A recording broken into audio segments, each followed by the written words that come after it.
También. Después les hago llegar la grabación para que la compartan con las personas que por algún motivo no pudieron participar el día de hoy. Bueno, me gustaría de arranque, pues, presentarme. Mi nombre es Diego Fernando Betancur, soy contador público de profesión. Trabajo algo así como 27 años hace con entidades del sector solidario y pues hace unos 13 años me dedico de lleno a lo que es capacitación y consultoría.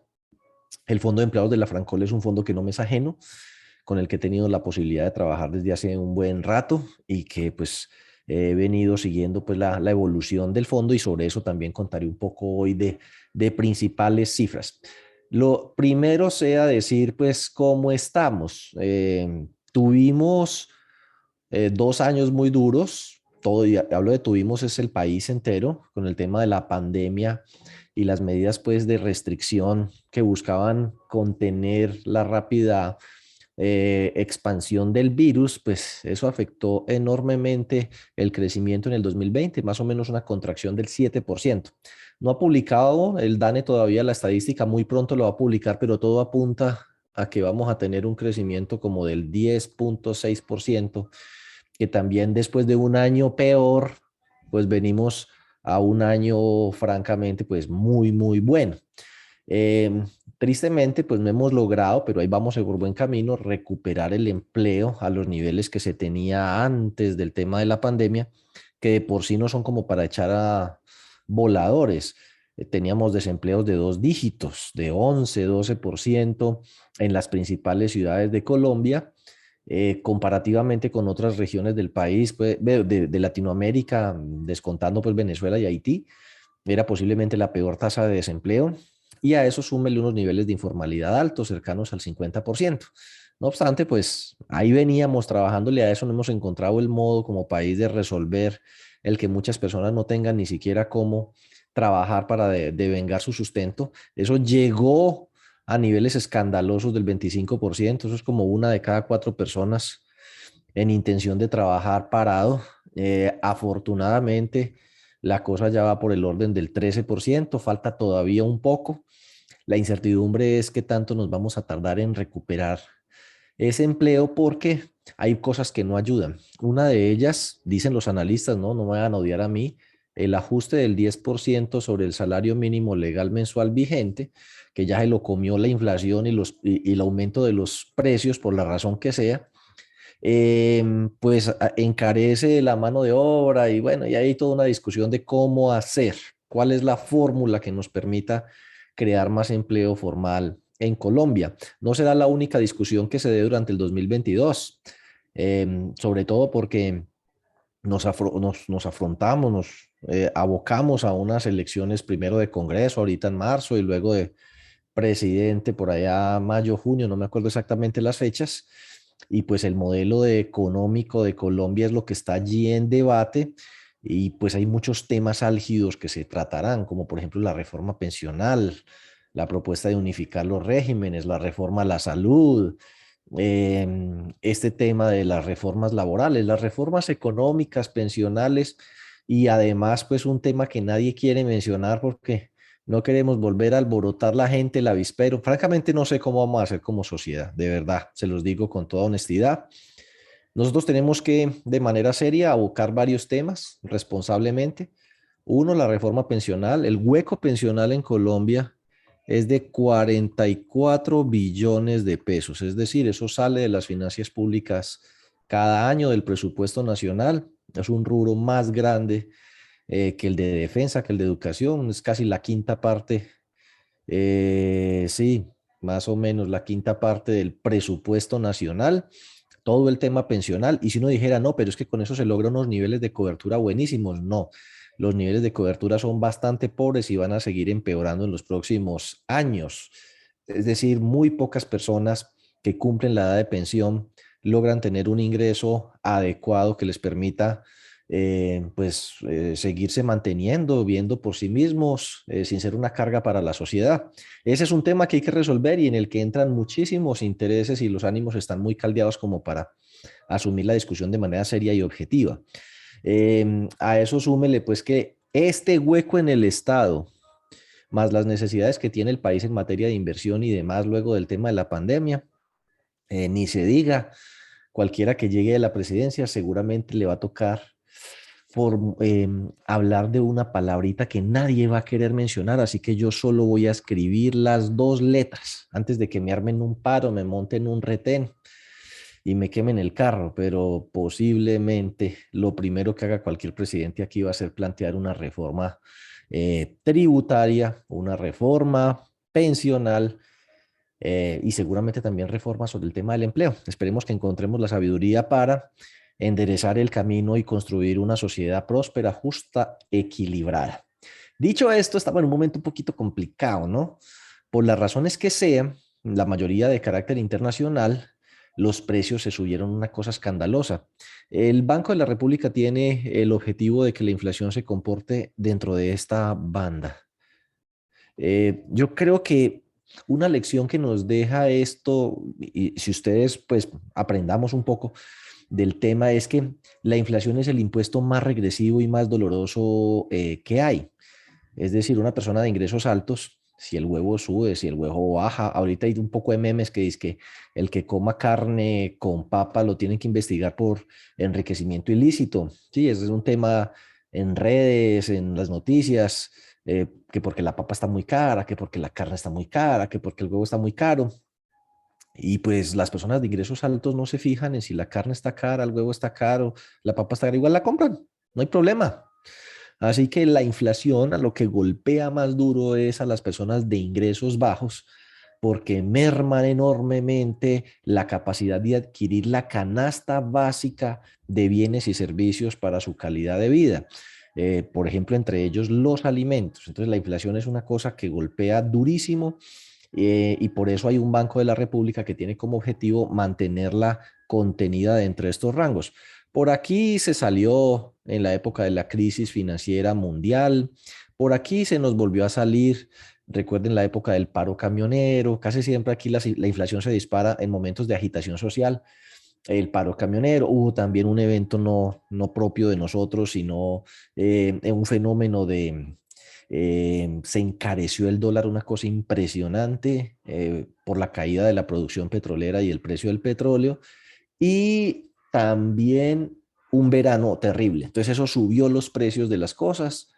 Luego, pues ya las cosas volvieron a la normalidad, gracias a Dios, y aquí con el tema de la pandemia, pues con semejante caída de demanda, la inflación no fue mucha, pero ya este es el problema. La tenemos alta. Prepárese para un 2022 cuya inflación también va a estar más cerca del 5% que otra cosa. Y solo hasta el año 2023, Dios mediante, la inflación podría quedar controlada. En el mundo la inflación está disparada en Estados Unidos, España, Europa, en todo lado. ¿Eso por qué es importante?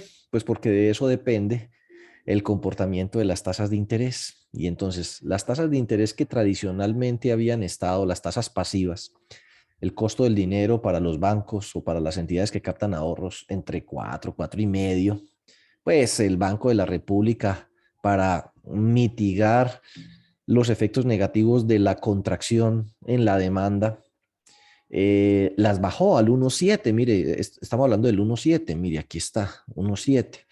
Pero con este tema de la inflación las empezó a subir y la cosa, digamos, está tan grave que ya hoy por hoy inclusive la IBR está en niveles más altos de los que estaba antes de la pandemia y la tendencia es a que siga creciendo. Hay algunos analistas que piensan que para el 2023 inclusive el Banco de la República, dependiendo de qué pase con la inflación, podría llevar las tasas hasta niveles del 8%. O sea, eso es grave porque encarece el costo de los depósitos, por ejemplo, por una entidad como la Francol si tiene, con el fondo de empleados, ¿no? CDATES. Eh, encarece también el endeudamiento bancario, esos son el lado malo para el fondo de empleados. El lado bueno, ¿cuál es? Si se puede ver como bueno, que le quita presión por el lado de la competencia. Como había mucho dinero que no se había prestado y el Banco de la República estaba soltando plata muy barata, eh, pues ahora que recoge la plata y la pone costosa, las tasas se disparan en todo el mercado y entonces se va a poner muy atractivo el fondo de empleados para prestar. Entonces veremos ya qué pasa con la demanda de crédito y las tasas de interés en el fondo de empleados. Es una decisión un poco complicada. Si el fondo de empleados mantiene las tasas quietas y las tasas del mercado se suben mucho, va a tener una demanda de crédito grande y habrá que ver si tenemos músculo para atender esa demanda. Ojalá, eh, pero no es negocio en todo caso decir que nos vamos a endeudar. Y una de las cosas que tiene que prever es que si el fondo de empleados tiene muchas captaciones de CDATs, es posible que el costo de esos CDATs se suba un poco y algo le afecte el costo financiero. ¿Cómo se han comportado los fondos de empleados? Bueno, ustedes deben tener presente que como fondo de empleados, la Supersolidaria tomó una decisión que se va a materializar en este año 2022 de subir a primer nivel de supervisión a todos los fondos de empleados que tengan más de 22.000 millones de pesos de activos. Observando yo los activos de ustedes tanto al 2020 como al 2021, en ambos años superan esa cifra, así que el Fondo de Empleados de la Francol será uno de esos fondos de empleados que suban de nivel de supervisión. ¿Eso qué significa? Bueno, pues que se aumenta un poquito el trabajo y el nivel de exigencia, porque al ser primer nivel de supervisión, en vez de reportarme trimestralmente, ahora van a reportar mensualmente. Y el costo de la supervisión también aumenta. Es decir, se me olvida un poco la tarifa, pero es algo así como el 0,04% que se paga sobre activos. Eso significa que sobre 22.000, ustedes deben haber pagado como 10 millones de pesos a la Supersolidaria. Esa tasa se les va a subir al 0,07%. Eso significa que más o menos van a ser unos 15, 16 millones. Entonces, de pagar 9, 10 millones, van a tener que pagar 15, 16 millones. Es un poco más costoso. Tampoco el fin del mundo, pero esa es otra de las consecuencias. Ahora, como van a pasar a ser fondo de empleados de primer nivel, entonces veamos qué le pasó a los fondos de empleados de primer nivel como referencia. Hasta el momento son 81 fondos con los que hice el estudio que tenían datos en el 2021, en el 2020 y en el 2019. Y excluí un fondo en el análisis que se llama Cavi Petrol, porque es un fondo muy grande que tiene 1.7 billones de pesos de activos, pues que daña cualquier estudio. Entonces, ¿qué vamos a ver allí? Voy a destacar. El crecimiento de la base social en los fondos de empleados no fue positivo. Llevamos 2 años continuos reduciendo el número de asociados. Las causas, pues muy diversas. Puede ser una reducción de las nóminas de las empresas ajustándose a los efectos del tema de la pandemia, el paro y las otras cosas que pudieron haberlos afectado. Y dos, también puede ser el resultado de una competencia muy fuerte por el crédito de libranza, donde las entidades financieras le compran la cartera y le dicen, venga, retírese del fondo de empleados. Pero llevamos pues como sector los fondos de empleados más grandes de Colombia, que son 81, 2 años continuos de reducción de la base social. O sea, esto se mide individualmente y lo promedio. Los activos están creciendo, pues con una inflación del 5,62, crecer el 5,5 en el 2021, es decir, en términos reales se mantuvo estable. La cartera como hecho positivo que se decreció en promedio, pues su comportamiento era negativo o estable con tendencia a la baja. En el 2021 por fin creció el 7,15. La mediana, por si les causa curiosidad esos datos, significa que la mitad de los datos está de ahí para abajo y la mitad de los datos está de ahí para arriba. Y el percentil 80 es como decir, uno de cada 5 fondos tiene un crecimiento superior al 15% y los otros 4 están de ahí para abajo. Ahora, el crecimiento de los aportes y ahorros, a pesar de la pandemia y todo, crecieron en el 2020 9% casi. Ya en el 2021 sí, inclusive pues al crecer por debajo de la inflación es un decrecimiento en términos reales. Se estancó un poquito el crecimiento. Los excedentes, eso sí, pues mantienen muy bien y alcanzan para revalorizar los aportes en los fondos de empleados más grandes. ¿Qué pasa con las cooperativas con actividad financiera? Hay, digamos, autorizados para recibir ahorros en Colombia, están los fondos de empleados, y estoy hablando del sector solidario, y 176 cooperativas que se llaman cooperativas con actividad financiera. Esas tienen un comportamiento, digamos, similar. ¿En qué sentido? Los asociados crecen, pero no mucho, ¿sí? 2%, la nómina pues crece según el número de asociados, pero tenemos un crecimiento más dinámico tanto en el activo, la cartera también que casi no creció en el 2020, al igual que en los fondos de empleados despega. El tema de los depósitos viene creciendo muchísimo porque las tasas de interés que se pagan en el sector solidario son mejores y como por fuera las tasas estuvieron tan malas, pues mucha plática de esa se vino para acá. Ahora podría suceder el fenómeno contrario, que como por fuera empiezan a encontrar tasas muy buenas, podría existir la posibilidad de que se lleven esos dineros. Los aportes ahí vienen creciendo en la medida que la base social crece y bueno, y el total de aportes y ahorros crece más del 10. Conclusión hasta ahí.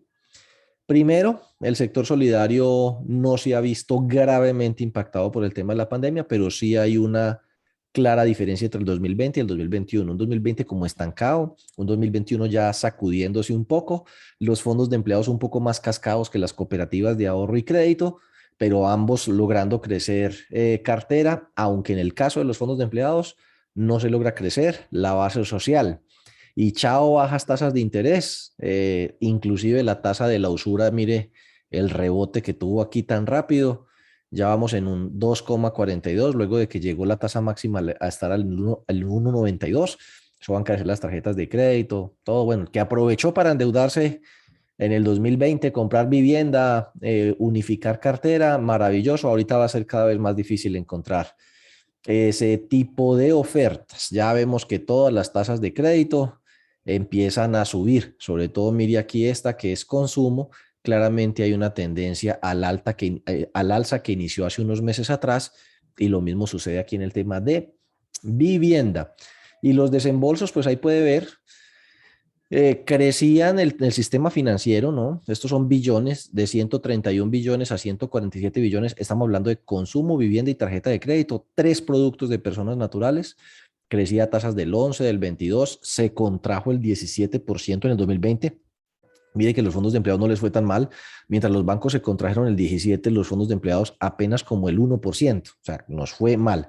Pero los bancos también cuando se expanden, salen es con todo, son un tsunami.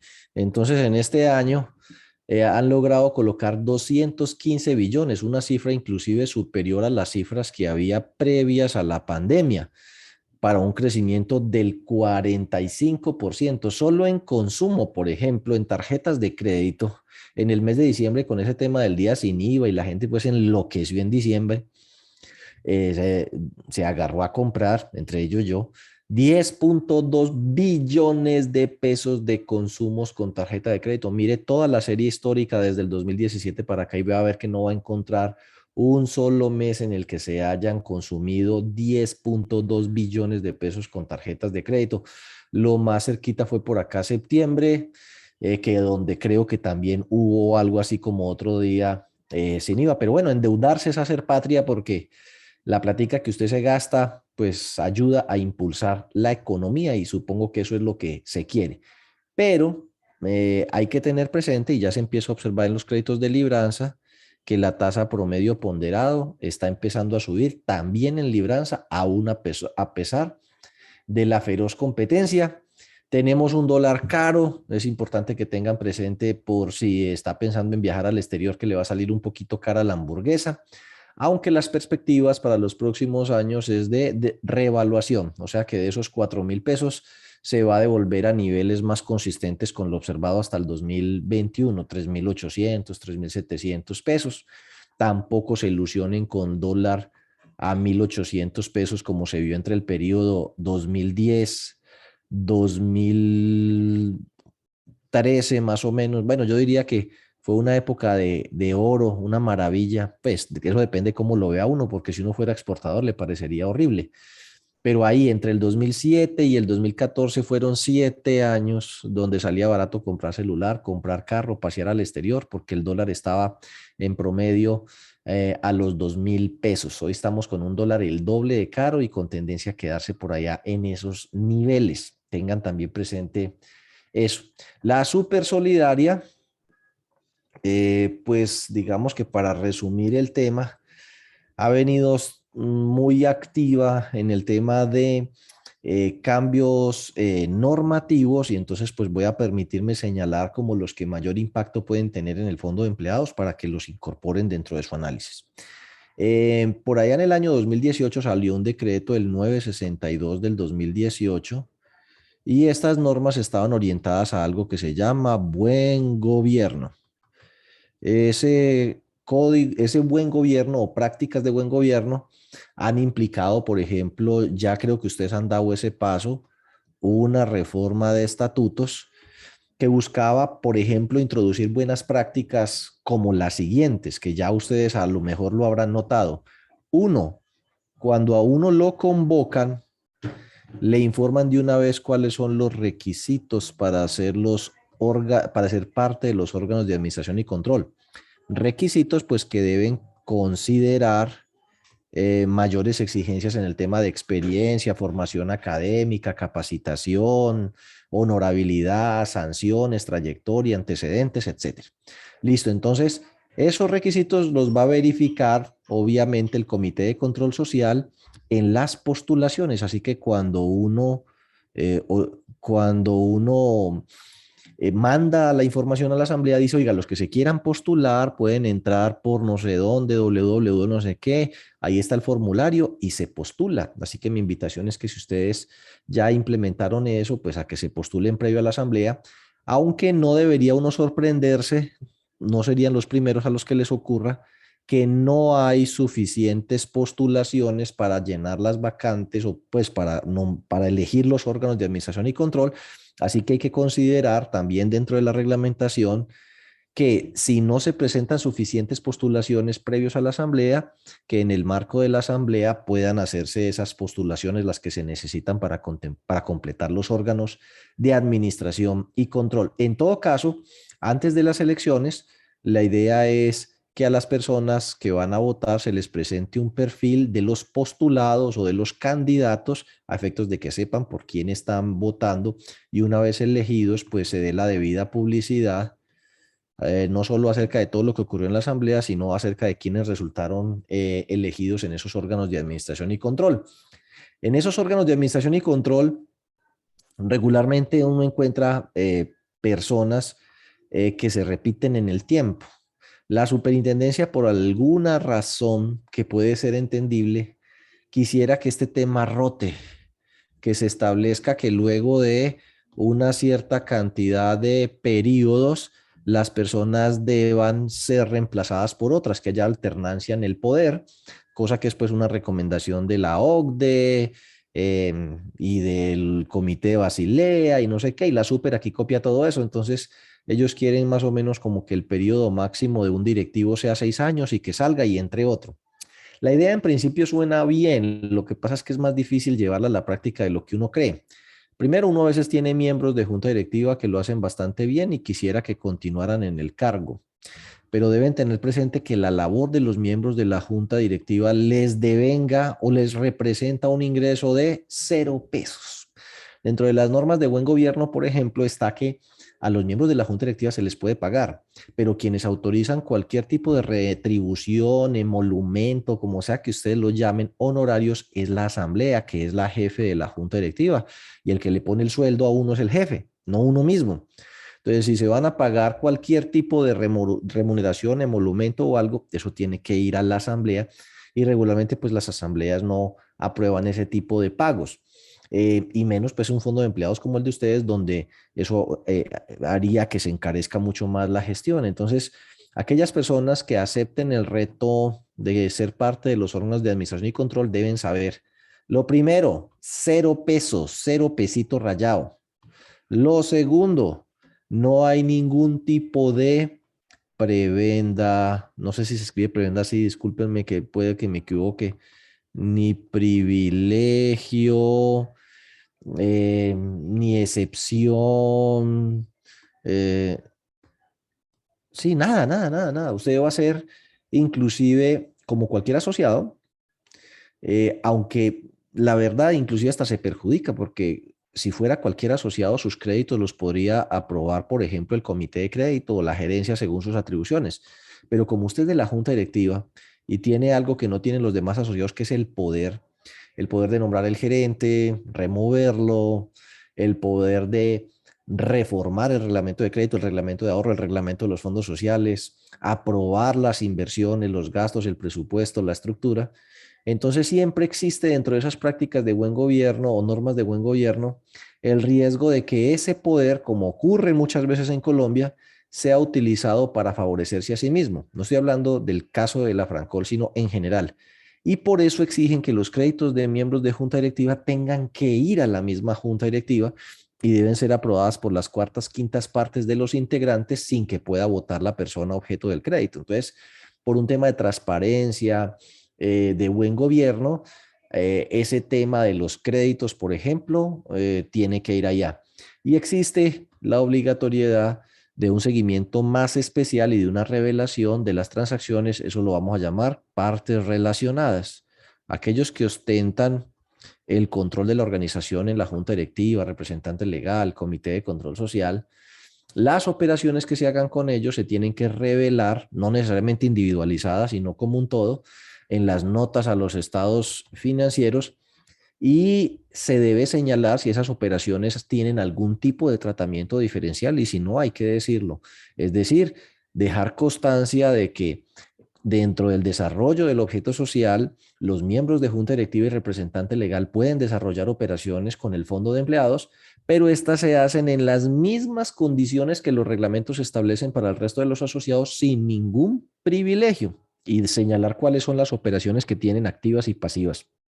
Entonces, por ahí vamos de que este decreto de buen gobierno lo que busca es preservar y generar confianza de los asociados en sus órganos de administración y control, que tengan unos requisitos que nos garanticen que las personas que van a ocupar esas posiciones de responsabilidad tienen unos mínimos en materia de formación, experiencia, y idoneidad, pero que además se establezcan unas reglas o límites o normas que eviten que puedan llegar a darle mal uso a ese poder que ahora van a recibir.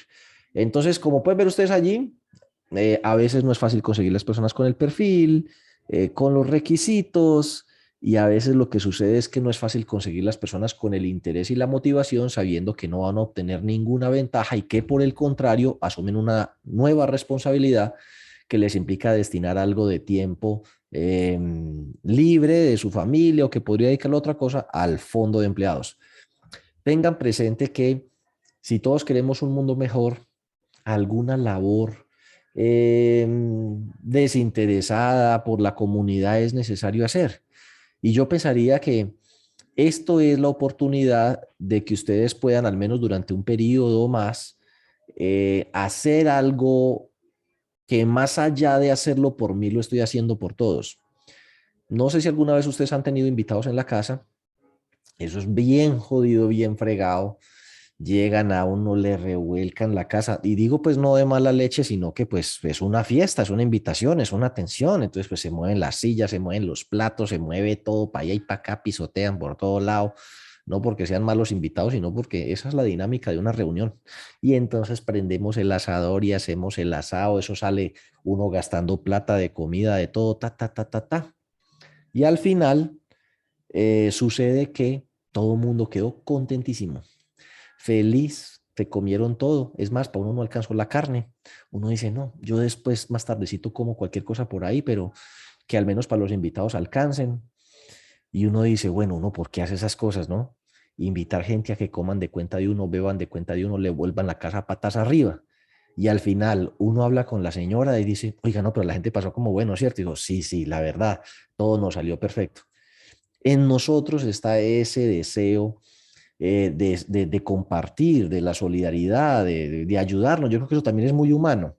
Y se los digo es porque en sí mismo la recompensa por ser miembro de junta directiva, comité de control social en un fondo de empleados, no es una recompensa material, es una recompensa de satisfacción, de sentir que se cumplió con el deber, de ver unos resultados que más que económicos son sociales. La palabra fondo implica que hay un poco de personas que está reunida con un propósito recogiendo recursos. Piensen y diría ustedes la palabra fondo. Fondo. Cuando dice Fondo Monetario Internacional, eso tiene un propósito. Fondo para el desarrollo económico, no sé qué, fondo para la atención de la niñez, fondo, o sea, fondo es una reunión de recursos pero no para cualquier cosa, tiene un propósito.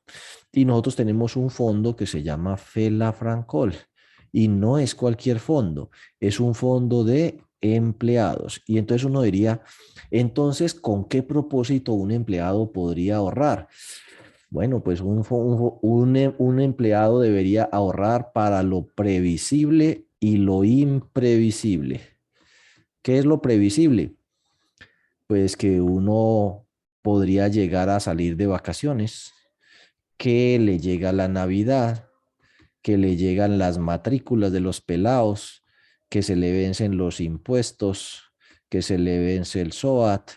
Bueno, para todo lo previsible uno debería tener una cuentica de ahorro voluntario en el fondo y debería ahorrar para lo imprevisible, como el desempleo o una calamidad.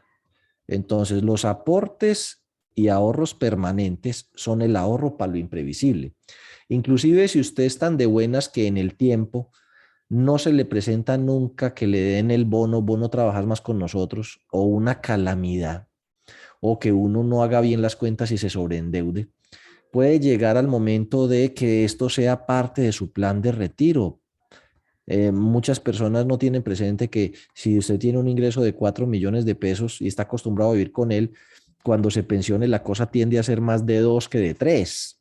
Y ese menos 2 millones de ingresos mensuales a lo mejor va a requerir contar con un fondo que le permita a usted de pronto, llegado ese momento, pagar una deuda aquí, otra deuda allá, o tomar parte de esos ingresos mientras se va ajustando y acomodando a esa nueva realidad. Para eso es el aporte del ahorro permanente. Para estos otros, pues acurra al ahorro permanente, al ahorro programado, al CDAT. Ese es el propósito, pero mientras esos propósitos se concretan, el segundo propósito es la ayuda mutua, ¿ves? El primero es la ayuda para mí mismo, el ahorro es bueno para mí, pero el segundo es que ese ahorro hace posible contar con recursos para satisfacer necesidades de crédito de otros asociados. Entonces, mientras unos están usando la plata, otros no, y eso hace posible que se ayuden entre ustedes. Y obviamente, entre lo que me devuelven de intereses sobre esa cartera y lo que yo pago de intereses sobre esos ahorros, se genera una diferencia que es el margen. Eso es lo que permite cubrir los gastos de funcionamiento y generar algún excedente. ¿Qué busca uno? ¿Taparse de plata con eso? No, pues es que esta empresa es de ustedes mismos. Entonces lo que uno busca es, por un lado, lograr fomentar y convencer a la gente de que ahorre a largo plazo, de que no desista en ese propósito. Ustedes seguramente pueden tener la opción de tomar crédito con otras entidades que tienen convenio patronal allá, pero allá no les van a insistir en el tema del ahorro, simplemente que se endeuden. Entonces, cuando les llega el momento difícil, no tienen un peso ahorrado. En el fondo, siempre usted va a ahorrar porque es obligatorio. Y el segundo, pues, ese crédito, prestarlo de manera transparente y honesta, que a veces es más importante que la tasa. A uno le dicen en muchas partes que la tasa es de tanto, pero cuando usted va a ver y le suma todas las otras arandelas y los cobros y descuentos, termina pagando más de lo que pagaba acá. Entonces, la transparencia, la honestidad es un intangible muy valioso de los fondos de empleados. Entonces, bueno, eso que debe ser parte de nuestro ADN, pues también con este decreto 962 del 2018 se busca trasladar a la administración y por eso ustedes les van a llegar un código de buen gobierno que busque que haya claras políticas que eviten que los administradores participen en conflictos de interés, aunque obviamente todo es un conflicto de interés. Cuando yo estoy decidiendo a qué tasa vamos a prestar, con qué garantías, con qué plazos, pues eso es un conflicto de interés porque yo soy usuario del servicio de crédito. Pero bueno, de eso se trata el tema del Código de Buen Gobierno.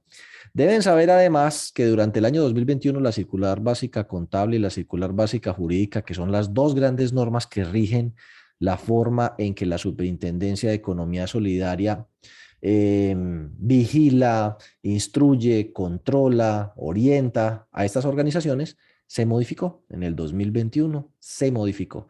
Esa modificación, pues a ustedes les implica tener presente que estamos en pleno proceso de implementación de un sistema integral de administración de riesgos que le permita a uno, como el estándar colombiano, identificar, evaluar, medir, monitorear y controlar los riesgos a los que se expone la organización por su actividad.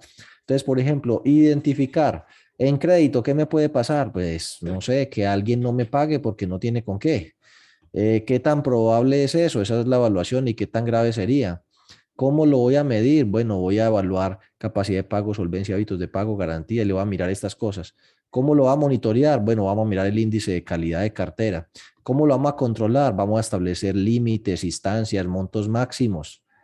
Y listo. Y sobre esa base se administra riesgo de crédito, pero son 5 riesgos que hoy existen. Crédito, liquidez, mercado, operativo, lavado de activos y financiación del terrorismo.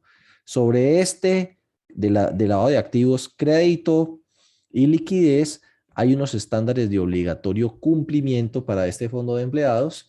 Y sobre mercado y operativo, pues el tema de tener un código de buen gobierno, de tener manuales, de tener auditoría, de tener pólizas, pues forma parte de todo el tema operativo. No me puedo extender mucho en eso, solo quería señalar que esta organización ahora va a ser nivel 1 de supervisión.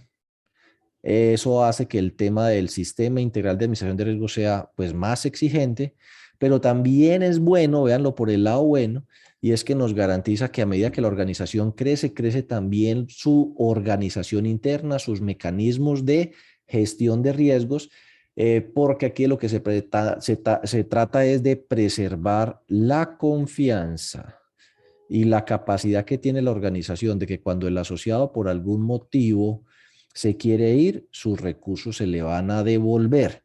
Entonces, pues en ese propósito está trabajando la administración y aquellos que se hagan nombrar como parte de los órganos de administración y control, pues tendrán que estar preparados para capacitarse y enterarse de eso. Hablando de las principales cifras del fondo de empleados, miremos a ver aquí cómo qué podemos destacar. Eso que ustedes ven ahí son cifras en millones. Entonces, si miramos, cerramos con 23.000 millones de pesos de activos. Eso significa que logramos crecer un 2.3%. Es inferior al crecimiento que habíamos mostrado en el 2020. Es decir, en el 2020 pasamos de casi 20.000 millones de pesos a casi 23.000 millones de pesos en solo un año, 14.3%. A ver, el año anterior, ¿cuánto habíamos crecido? 3.8, 11.8, 7.1. Bueno, ahí porque no hay años más. Entonces, hemos tenido, es como así, como cíclico el crecimiento del fondo. Un año más o menos, un año muy bueno, un año más o menos, un año muy bueno. Bueno, el 2021 nos tocó el año más o menos, o sea que para el 2022 nos tiene que tocar el año muy bueno. Dentro de los activos que administra el fondo, pues lo que uno aspira es a que el más grande sea la cartera. Lamentablemente, hay que decir que por la pandemia, por el temor o porque la gente le empezó a sobrar plata, yo soy uno que pues el tema de la pandemia me cambió la vida y para bien, en todo sentido. Ya no gasto plata o no gastaba plata en cine, ya no gasto plata ni en ropa, pues ¿para dónde? Uno encerrado aquí, ¿para qué cambia ropa? Bueno, hay un poco de cosas que cambiaron y eso a lo mejor hizo que la gente empezara a tener mayor disponibilidad de ingresos y entonces ver una necesidad de gastar menos. Es una hipótesis. Entonces no sé si es temor de la gente, incertidumbre y ha pospuesto sus planes o pues también una reducción en la base social que puede también tener algo que ver. En los años 2016-2017 se alcanzó como la cúspide de asociados llegando a casi 2.000.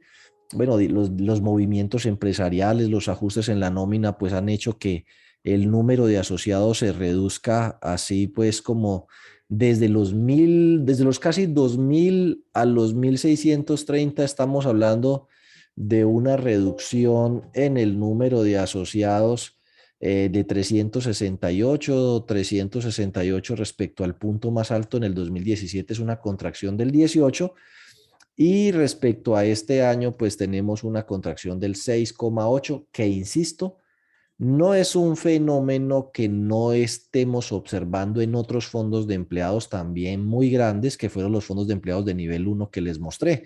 O sea que pues tiene que ver con, no sé si el comportamiento del empleo, las nóminas, pero venimos pues allí durante 4 años consecutivos con una contracción de la base social y eso puede tener que ver con el hecho de que la cartera que venía creciendo hasta aquí, donde alcanzó su cúspide, también ha venido bajando. Entonces, si cogemos la cartera sobre esto, Entonces tenemos que, llevamos 3 años consecutivos de reducción de la cartera y crecer la cartera se nos tiene que convertir en un propósito de vida pues al interior del fondo de empleados por los enormes costos de oportunidad que eso genera. Me explico. Vamos a hacer un comparativo. Eh, la cartera se me ha reducido en, voy a colocarle este mismo formato para que se me vean millones, 2.917 millones de pesos. Eso no significa que el fondo de empleados no tenga recursos. De hecho, los recursos de liquidez, si los sumamos efectivo y equivalente más inversiones y los restamos con efectivo y equivalente e inversiones del año 2018, ahí está que la liquidez, la disponibilidad de recursos del fondo de empleados ha crecido 7.250 millones de pesos. Es decir, que la cartera, en vez de ser, vamos a restarle 1.000 a eso, vamos a coger este y le vamos a sumar esto, el 80% de esos recursos. La cartera podría ser fácilmente casi de 19.000 millones de pesos a hoy y aún así tener unos 1.450 millones de pesos allí en recursos de liquidez. ¿Cuál es la diferencia entre tener, espérate, tener o no tener? Entre tener esa liquidez o tener esta cartera. Mire, si sacamos un promedio, más promedio, el promedio de la cartera de los últimos 2 años, 2020-2021, de ustedes fue casi 13.683 millones. Si eso lo multiplicamos por un 12%, como prestándole a los asociados al 1, pues eso generaría unos 1.642 millones de pesos de ingresos, bastante parecido a esta cifra que hay en el 2021. Quiere decir que la tasa de ustedes a lo mejor está alrededor del 13, que eso es el 1% mes vencido, sí, 1,741, 1,778. Ustedes dicen, ¿por qué 13? Sí, mire, aquí está la tasa efectiva. Todo, a ver, interés efectivo. Si la tasa nominal es del 12%, o sea, 1% por 12, y reinvierto cada mes a la tasa del 1%, al final, ¿cuánto me gano? Se gana el 12,68, que es lo que estamos hablando aquí. Si lo multiplicamos por el 12,68, nos da como 1.735 millones, que es más o menos lo que ustedes tienen aquí, 1.741 millones. O sea que la tasa de ustedes de rentabilidad de la cartera está más o menos en 12,68. Si no hubiese, si la cartera hubiera crecido, en vez de haber sido 1.700 millones, pues habría tenido 12,68%. Habríamos tenido 2.442 millones de pesos más de ingresos, pues de cartera. Eso estamos hablando de 700 millones más. Claro, las inversiones pues decrecen. Pero ¿cuánto es el promedio si cogemos aquí? Mire, 4.000 más estamos hablando de 7.000 y pico de millones en este año y en el otro 8.000 millones.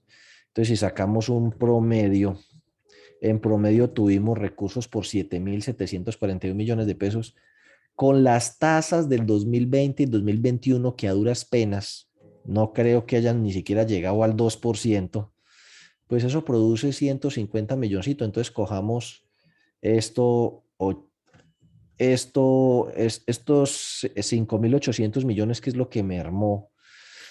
Vamos a multiplicarlo por, a ver, esto voy a colocarlo aquí, estos 6.000 millones por el 2%.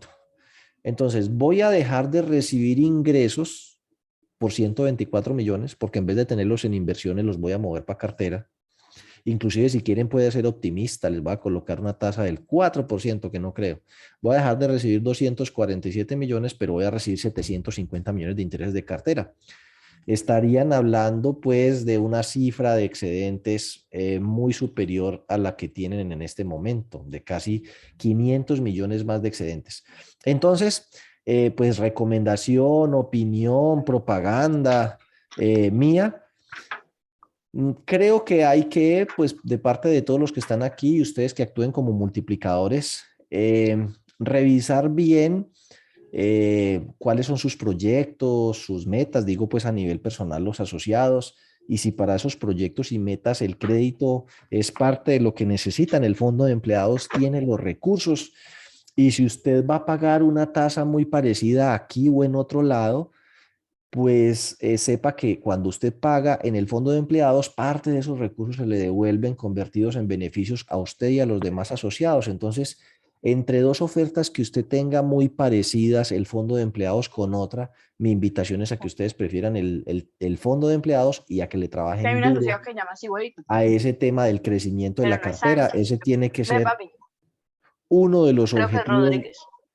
Espérate, ese tiene que ser uno de los objetivos más importantes para este 2022. Por lo demás, cosa que nos llena de mucho orgullo, los ahorros han seguido creciendo.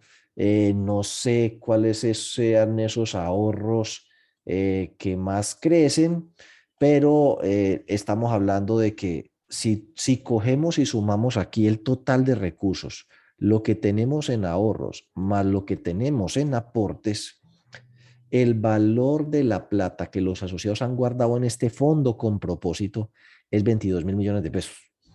Eh, Cifra que afortunadamente no para de crecer. De hecho, si uno mira aquí cómo ha sido ese crecimiento, porque le dijimos que el objetivo número uno es convencer a la gente de que ahorrar es buena idea por ellos. El objetivo número dos, mejor dicho, el objetivo número uno es ayúdate a ti mismo, ¿sí? Que es el ahorro. Y el objetivo número dos es que yo te ayudaré. Ayúdate que yo te ayudaré. Entonces, ayúdate a ti mismo ahorrando, que con esos recursos además podemos ayudar a otros a través del crédito. Esa partecita es la que nos falta porque el tema del ahorro, mire, crecimos el 17, crecimos el 8, crecimos el 11, crecimos el 21. Este año ya no se creció tanto, pues porque entre otras, ¿para qué sigo recibiendo dinero si no tengo a quién prestarle, si la gente no está prestando? Es prestar, guardarle la plata a los asociados al 4 o al 5 o al 6% para ir y entregársela a Luis Carlos Sarmiento Angulo al 2%. Entonces es generar una intermediación negativa que no es buena idea. Pero 22.000 millones de pesos, si los dividiéramos per cápita, que no es una división pues exacta que pueda hacerse, pero hagámoslo así, significa que el ahorro per cápita está por el orden de los 14 millones de pesos. Una división más justa, pues tendría que tomar el aporte y el ahorro permanente solamente. Pero a lo que quiero llegar es que tenemos, para que lo vean como parte del balance social, 1.600 personas, que a diferencia de los que no son asociados, estos están ahorrando cada mes un valor de su salario que les permite tener una vida más tranquila frente a cualquier vicisitud que se llegue a presentar. Bueno, entonces tenemos que de los 23.000 millones de pesos de recursos que administra el Fondo de Empleados de la Francol, 97 pesos, y eso es una constante desde hace 3 años, lo ponen los asociados por la vía de los aportes y los ahorros. Antes el tema estaba como más o menos 100 pesos recibidos, 100 pesos prestados. Eso se fue abriendo y hoy tenemos 22.000 millones de pesos recogidos y 13.000 millones de pesos prestados, o sea que tenemos ahí como una brecha de 9.000 millones de pesos que tenemos que cerrar. La idea es que un peso recibido, un peso prestado. Bueno, por lo demás, tenemos unos ingresos que se comportan de manera consecuente con lo que ha ocurrido con la cartera. Entonces, pues cuando llegamos a los máximos, estuvimos rozando y superando inclusive los 2.000 millones de pesos de ingresos ordinarios. Este año cerró con 1.741 millones de pesos, se reduce unos 140 millones de pesos frente al año anterior, y seguramente eso ha obligado también a la administración a tomar medidas de austeridad en el gasto que han sido efectivas hasta el momento. Por un lado, tenemos que los gastos pues, de personal, ustedes tienen la nómina que creció hasta aquí y aquí se redujo. Pues ahí tuvieron que haber hecho algo porque bajar de 470 a 424 millones en gastos de personal cuando uno el sueldo se lo suben cada año, eso no es algo que se dé así por sustracción de materia. Y lo otro es que ustedes tenían una serie de gastos que llamamos gastos sociales, beneficios entregados a los asociados por la vía del gasto, pero ahí hay una cosa. eh, Esto que se le devuelve al asociado es parte de lo que él mismo me ha entregado por la vía de los ingresos. O sea, de estos ingresos de aquí yo le devuelvo, de estos ingresos de aquí yo le devuelvo, de estos ingresos de aquí yo le devuelvo. Pero como no prestan la plata, y entonces la rentabilidad de las inversiones pues también es muy bajita, entonces la disponibilidad de recursos para ese tipo de gastos es menor y seguramente han tenido que hacer recortes importantes en esa materia.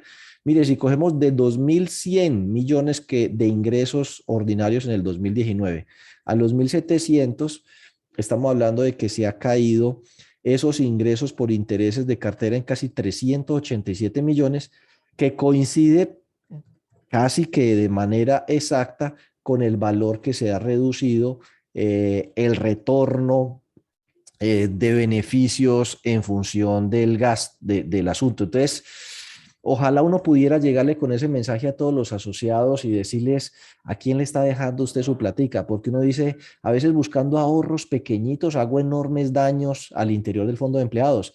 Es que aquí me prestan al 1, allí me sale al 0,95, pero con las otras cosas es posible que quede a lo mismo. Allá esos ingresos a usted no le devuelven un peso. Aquí de los ingresos que usted dejaba, le devolvían casi 500, bueno, antes de esto que empezó aquí, un promedio de 450 a casi 500 millones de pesos anualmente. Eso pues ha tenido que recortarse porque en todo caso pues el fondo de empleados no puede cerrar con un resultado negativo. Y cerraron este año con excedentes por 63 millones, 18, 70, 66, 50. O sea, el excedente neto al final no es el problema porque uno siempre tiene que hacer que eso le dé positivo. Donde toca al final pasar la tijera para que eso no se descuadre es por el lado de estos beneficios sociales, que diría yo, es como el impacto más grande que ha tenido en el balance social del fondo el hecho de que los asociados no estén tomando tanto crédito. Así que la pregunta es, ¿cómo hacemos para que esto de 13 pase a los 19.000 millones potenciales que podría ser? Y en ese propósito, pues todos podemos contribuir y dar ideas. Dicho lo anterior, no sé si tienen alguna pregunta, inquietud, comentario, algo que pueda hacer. Por lo demás, pues yo espero que esto les haya resultado ilustrativo y facilite un poco el trabajo que van a tener en su asamblea.